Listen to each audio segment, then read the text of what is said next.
your daughter's birthday? We're not coming. We have brunch plans with important friends.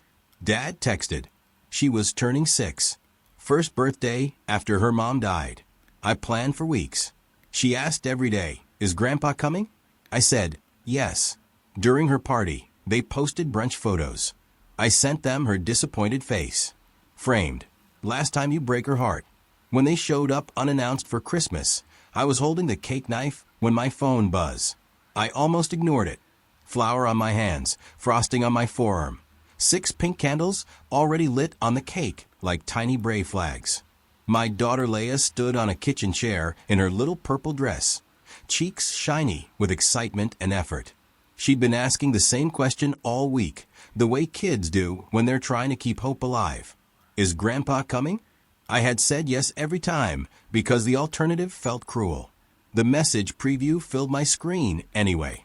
Dad, your daughter's birthday. We're not coming. We have brunch plans with important friends. The word important was in all caps. Like my 6-year-old's first birthday without her mom was what? A scheduling conflict. I stared at the text until my throat tightened. My hand shook so hard the cake knife tapped the plate. In the living room, I could hear my daughter rehearsing her thank you for coming speech to her stuffed bunny. She'd practiced it in the mirror. She wanted to get it right. Daddy, she called, voice soft. Can we put a plate out for Grandpa, just in case? I swallowed hard and forced my voice to work. Yeah, I said. We'll put one out. Then, right as my friend Nora rang the doorbell with balloons and a bag of party hats, I watched my parents post photos to Facebook. Mimosas, smiling faces, a plate of eggs Benedict, my mom's caption, brunch with the best people. Feeling blessed, I stood there with a phone in my hand, frosting drying on my skin, and my daughter's questions in my ears. I should have known, but grief makes you stupid in a very specific way. It makes you keep trying with people who already told you who they were. I'm Kevin. I was 38 then, restaurant owner, widower, which is still a word that felt like it belonged to someone else. Leia was turning 6. My wife Megan had died 9 months earlier, a fast illness. Hospital lights. A lot of silence. The kind of goodbye that doesn't feel real until you're standing in the cereal aisle alone, trying to remember which brand she always bought. After Megan died, the world split into 2 groups. People who showed up and people who talked about showing up. My parents were in the second group. They came to the funeral. They hugged me like I was a distant relative. My mom said, "You'll be fine. You're strong." Like strength was a replacement for help. After that, they mostly returned to their normal life. Their dinners, their golf, their church friends, their brunches with important people. But when it came to money, they knew how to show up for that. I'd been helping my parents financially since my restaurant finally took off 3 years earlier. Not because I owed them, not because they were desperate, because every time I tried to say no, they found a way to make me feel like a bad son. It started small. A loan for a property tax bill they forgot was due. $1,200. A car repair, $900. Then it became predictable. Every month, my dad would call with that same fake, casual tone. "Hey, Kev, quick question. You still got that automatic transfer set up? The one that helps us with the mortgage? Just checking the mortgage on the house." They insisted they couldn't downsize from, even though it was just the 2 of them and a guest room full of furniture no one used. I was sending them $700 a week by the time Megan got sick. We told ourselves it was temporary. We told ourselves they'd pay it back. We told ourselves family helped family. The problem was the helping only went one direction. When Megan was in the hospital, my parents didn't offer to pick up Leia from preschool. They didn't offer to bring food. They didn't offer to sit with her so I could sleep. But my dad did text me once. "Don't forget the transfer on Friday. Bank fees are ridiculous." I remember looking at Megan in her hospital bed, her eyes closed, her hand cold in mine, and feeling something heavy settle behind my ribs. Not anger yet, more like a long, slow understanding. They weren't my safety net. I was theirs. And when Megan died, I became a single dad with a restaurant to run and a child who woke up at night calling for her mom. I kept the transfers going anyway, Because I was tired. Because I didn't have the emotional energy to fight every battle at once. Because I kept thinking, if I just keep being steady, maybe they'll soften. I paid for my parents' new water heater that winter, $2,400. I paid their HOA special assessment, $1,800. I paid for a small medical bill that turned out to be my mom's cosmetic dental work, $3,200.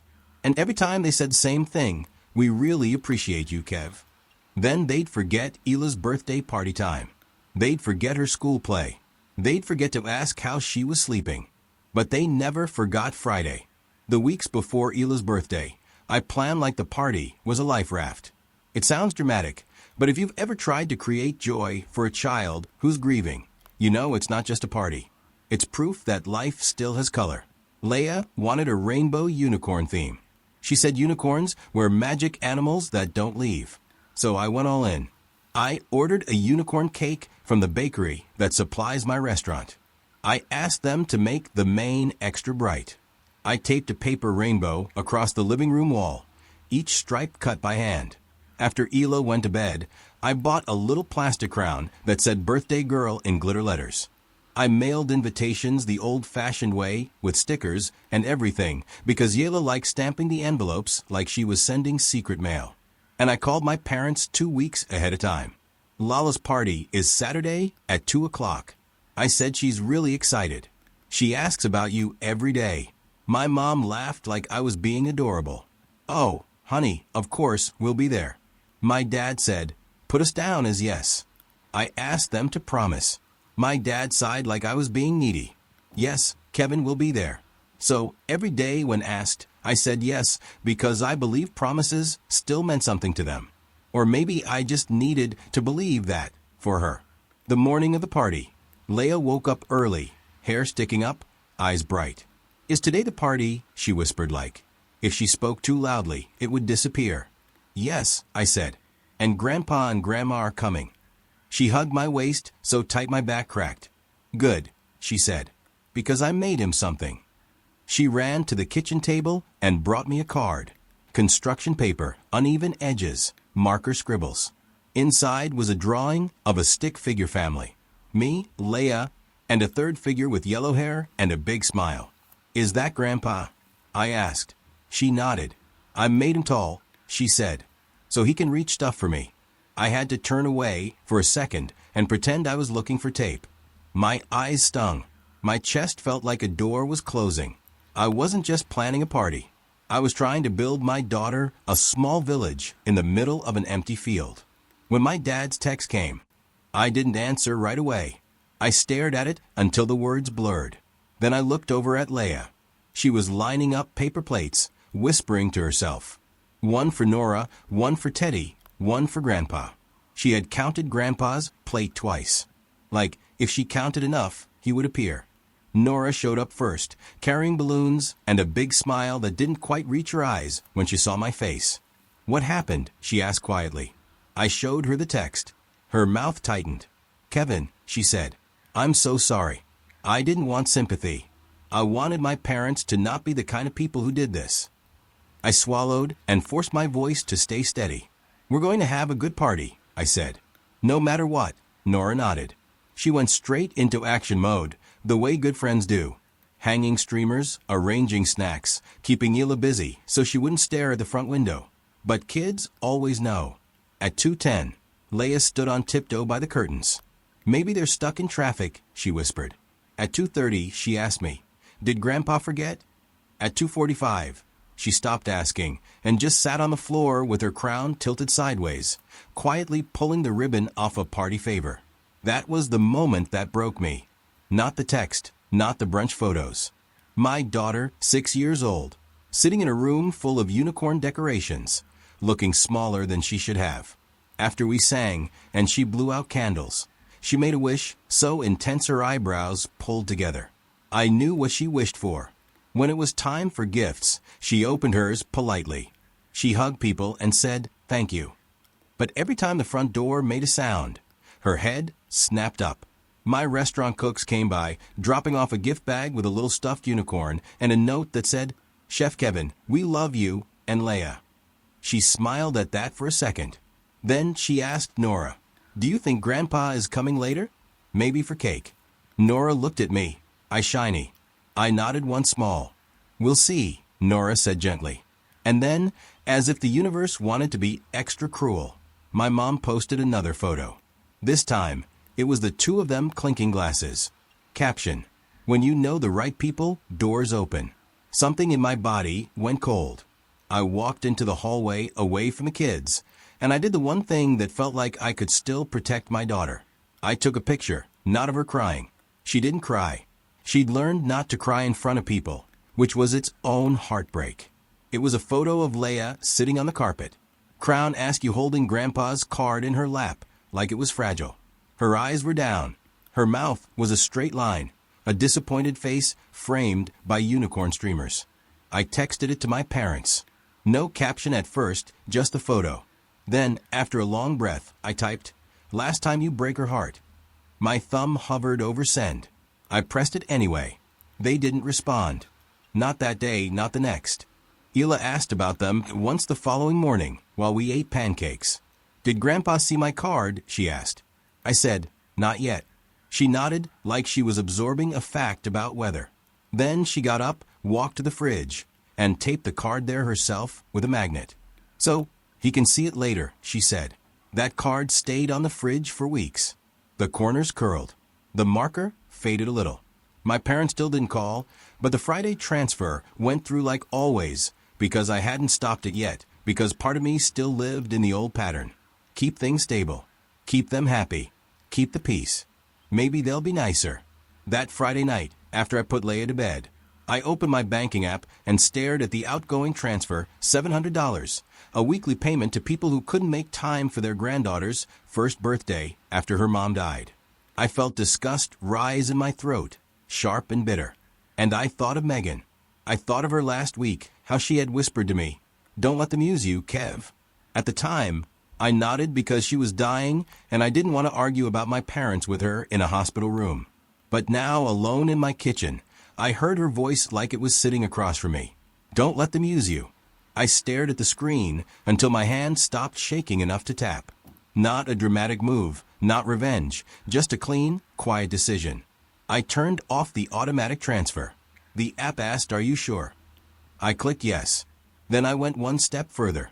My parents' mortgage payment was linked to my business line of credit because my dad had accidentally missed 2 payments 2 years earlier and begged me to help temporarily. I'd been paying it ever since, pretending it was a short-term thing. I called the bank the next morning. I need to remove my account from any automatic payments connected to my parents. I said the woman on the phone asked for verification, asked if I understood this would cause missed payments. "Yes," I said calmly. "I understand." She emailed me confirmation forms. I signed them digitally. Then I opened the shared house project account my dad had talked me into co-managing when they wanted to redo their kitchen. There was about $18,000 sitting in it, money I'd put in over time.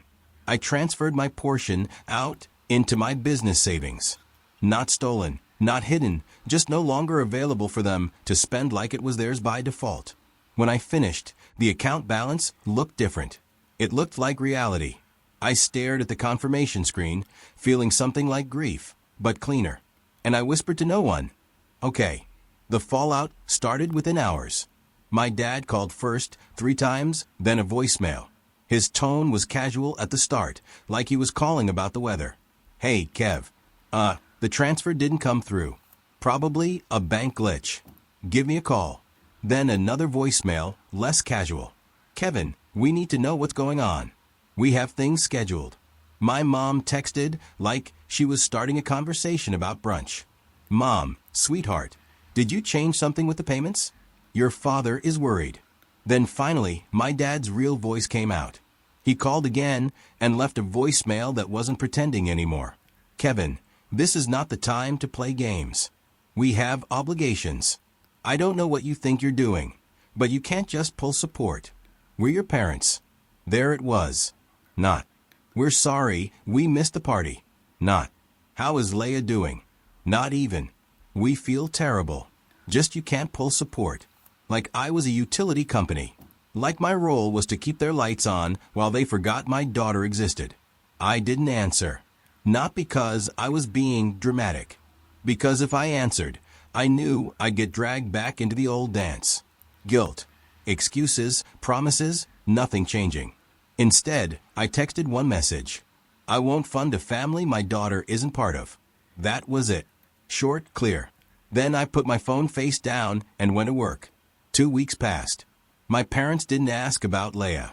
They didn't mention brunch. They didn't apologize. They did, however, send me a spreadsheet, a literal spreadsheet. My dad emailed it with the subject line, "House expenses you're responsible for." I opened it in the back office of my restaurant. Between inventory counts and payroll, it was a list of things they believed I should pay. Mortgage, utilities, holiday, hosting fund, country club dues, my mom's health supplements. At the bottom, bolded, it said, "Total weekly support needed, $900. I laughed once, a sharp, humorless sound. Then I closed my laptop. That night, Leia crawled into my bed, clutching her bunny. "Daddy," she whispered, "I miss Mommy." I held her until she fell asleep. Then I lay there staring at the ceiling thinking of my dad's spreadsheet. And I knew something important. They weren't just careless. They were entitled. They had replaced love with invoices.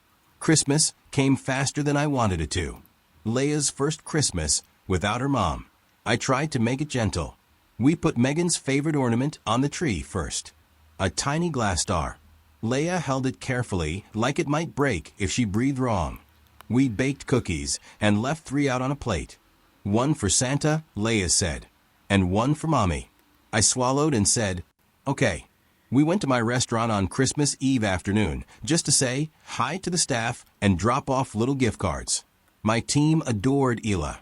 They treated her like she was precious, not inconvenient. My sous chef Marco bent down to her level and said, "You excited for Christmas, Princessa?" Ela nodded. Then she hesitated and asked, "Do you think Grandpa will come to Christmas?" My chest tightened. I didn't lie this time. "I don't know," I said softly. "But you and me, we're going to have a good Christmas, no matter what." She looked at me for a long second, like she was deciding whether to believe me. Then she nodded once. "Okay," she said. "Can we make hot chocolate?" "We can make a whole lake of hot chocolate," I said. And she smiled. Christmas morning, we stayed home. Just us, pajamas, cinnamon rolls, a quiet kind of joy. I thought maybe my parents would leave us alone. I was wrong. At 3:17 p.m., while Leia was on the floor building a Lego unicorn stable, there was a knock. Not a friendly knock, a firm, familiar knock, like they owned the door. I opened it, and there they were. My mom in her winter coat, holding a gift bag. My dad standing behind her with his jaw tight. And both of them wore the same expression.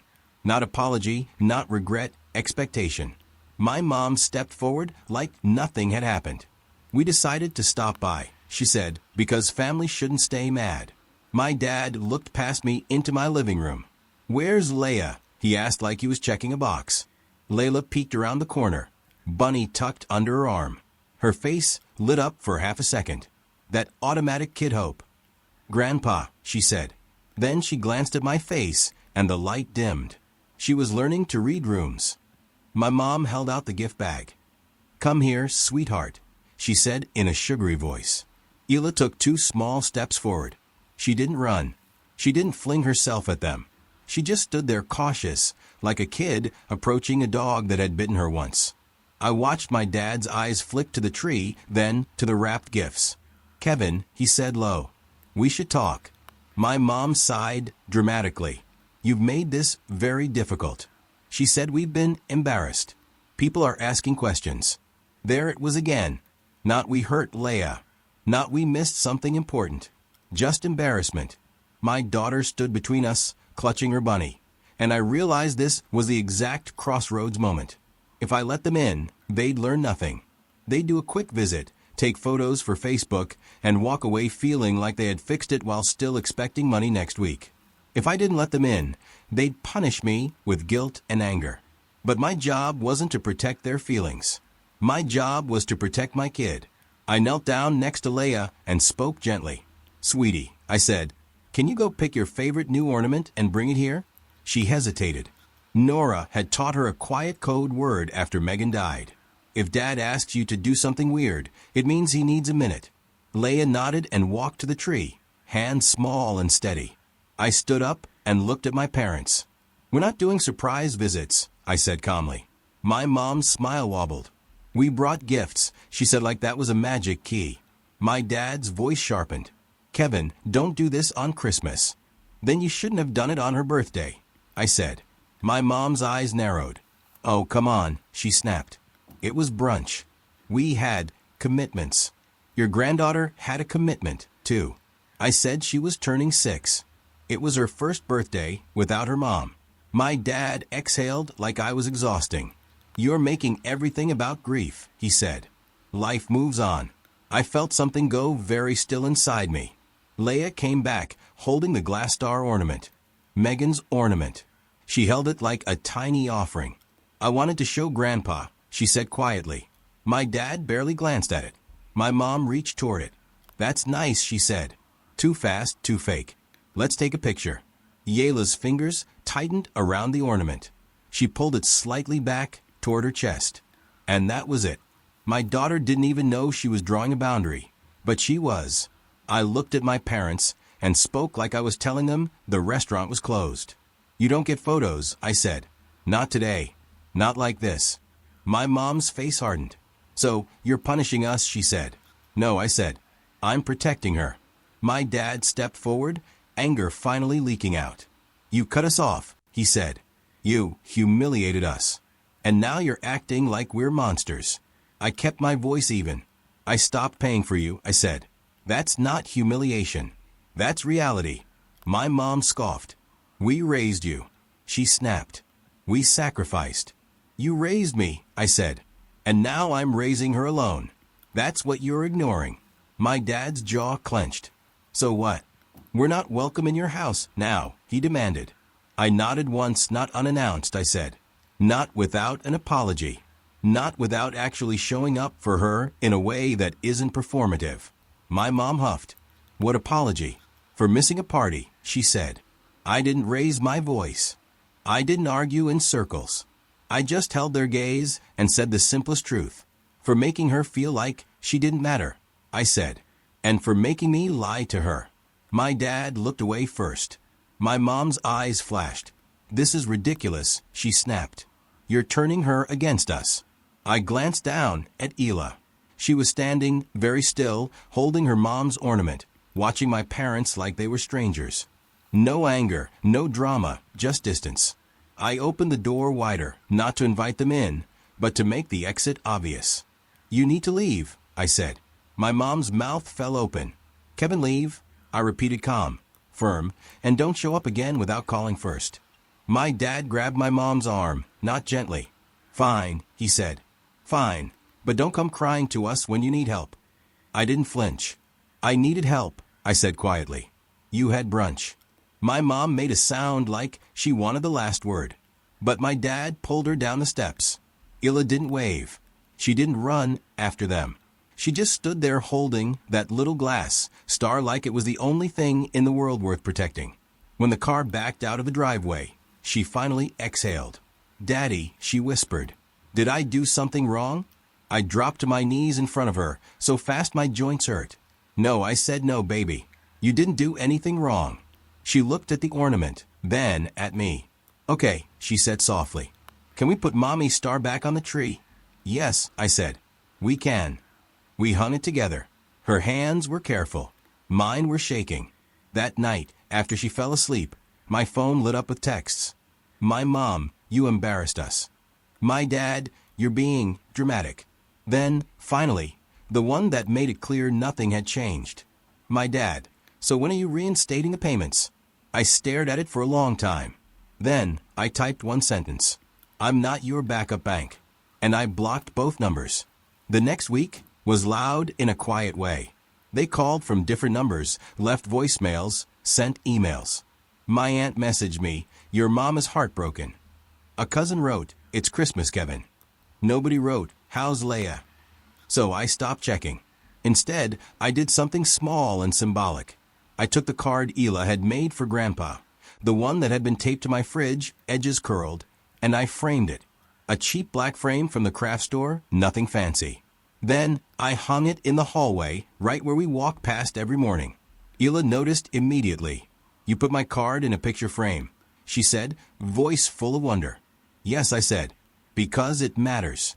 She stared at it for a second, like she couldn't fully process that a grown-up would treat her work like treasure. Then she smiled. "A real one." "Okay," she said. "I'm going to make more." On New Year's Eve, my restaurant was closed. Staff had the night off, but I unlocked the front door anyway. I set up a small table near the window with paper snowflakes and hot chocolate and a bowl of marshmallows. Nora came over. Marco and his wife stopped by for an hour.